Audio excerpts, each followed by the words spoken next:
This is a required monthly test of the emergency alert system.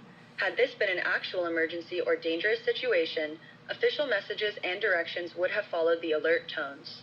This test is brought to you by the Florida Division of Emergency Management, the Florida Association of Broadcasters, and your local broadcast station or cable provider.